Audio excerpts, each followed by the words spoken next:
El graffiti siempre ha sido una batalla por la visibilidad. Algunos escritores han pasado a la historia por su talento, innovación y contribuciones al movimiento. Y luego está Cap, un hombre que evoca odio, controversia y respeto a partes iguales. Mientras otros perfeccionaban su estilo y buscaban reconocimiento por la calidad de sus piezas, Cap tenía una filosofía diferente, priorizando cantidad sobre calidad. Fue el primer gran graffiti bomber con su guerra abierta contra toda la escena del graffiti en Nueva York. Quería dominarla a base de throw-ups, pero lo que realmente lo convirtió en una figura controvertida fue su actitud desafiante. Cap no solo quería ser visto, quería pisar a todos los demás. Cubrir el trabajo de otros escritores se convirtió en su sello personal, desatando una de las mayores rivalidades de la historia del graffiti. Cap contra todos. Esta es su historia.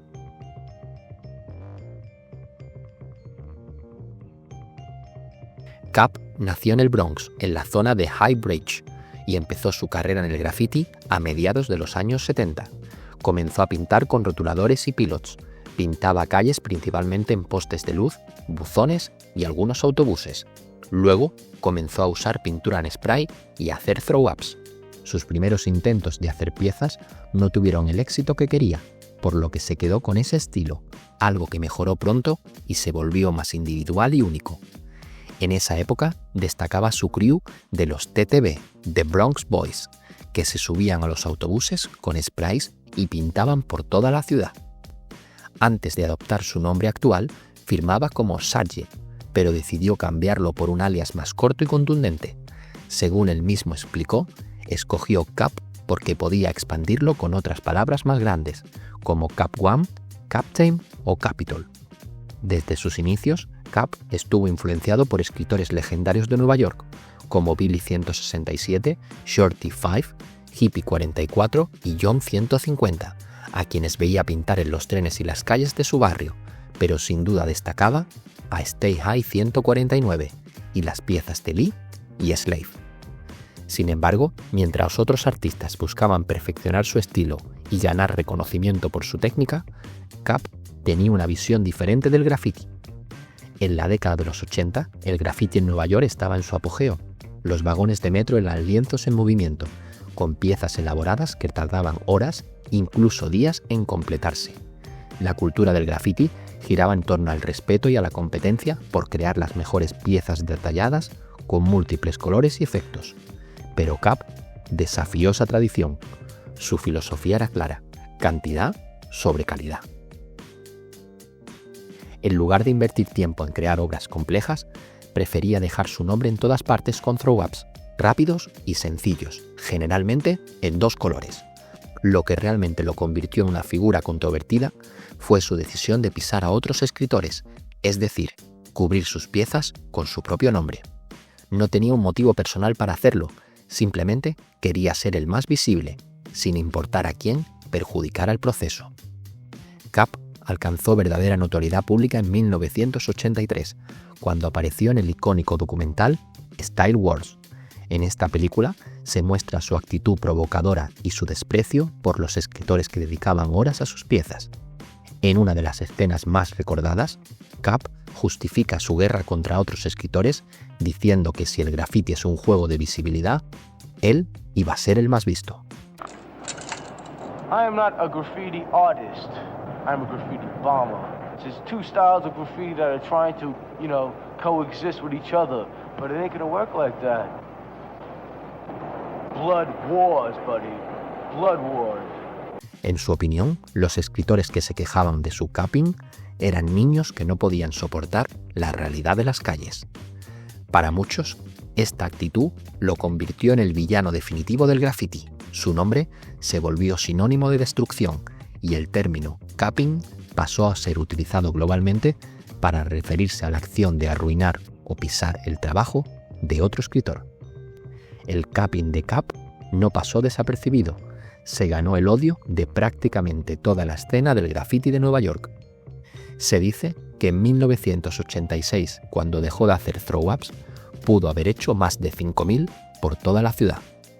Sus throw-ups aparecían sobre las piezas de los mejores escritores de la época, y los trenes que antes eran considerados galerías de arte en movimiento como los vagones de las líneas 2 y 5, se convirtieron en un caos visual debido a su intervención.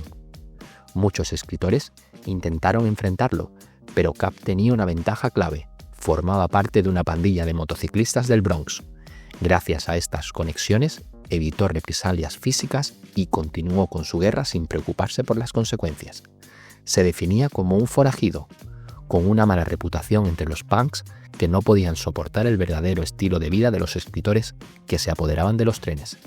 El resentimiento contra Cap era tal que los escritores se reunieron para discutir cómo detenerlo, pero nunca lograron organizarse de manera efectiva.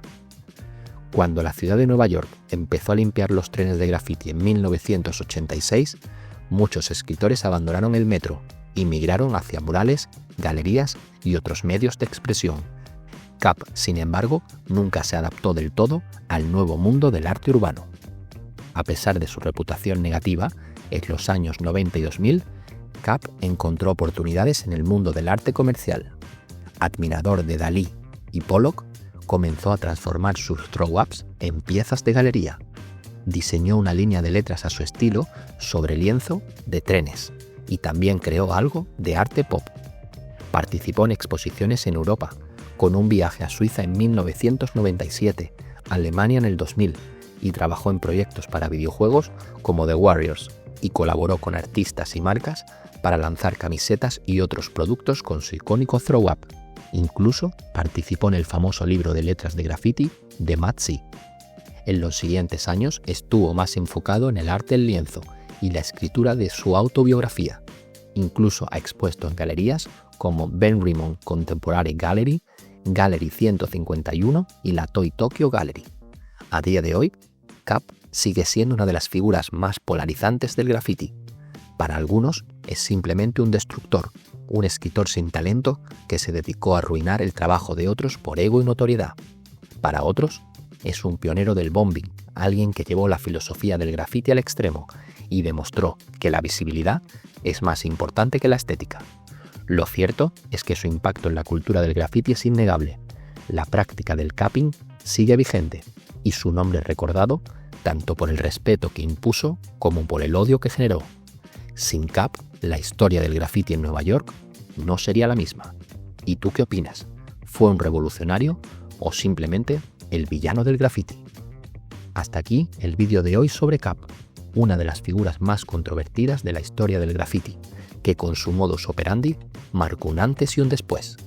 Me puedes dejar en comentarios lo que te ha parecido. Y no olvides suscribirte al canal y activar la campanita para no perderte los próximos vídeos. Nos vemos muy pronto.